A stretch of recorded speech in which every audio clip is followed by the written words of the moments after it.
විටක යුද්ධය විකුණු විටක යහපාලනය විකුණු විටක ණය විකුණු විටක 73 වසරක සාපය විකුණු ඔවුන් දැන් විකුණන්නේ කුමක්ද?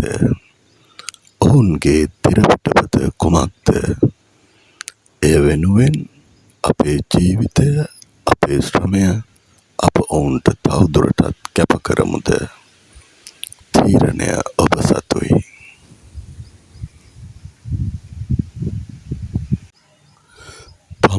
තමාගේ ගිණුමට වැටෙන ඩොලර් මුදල් ගැන සිතමින් මේ වෙලාවේ ක්‍රියා කරන YouTube කල්ලි ඔබගේ අනාගතය ගැන පෙනී සිටින්නේ ඇත්තටමද?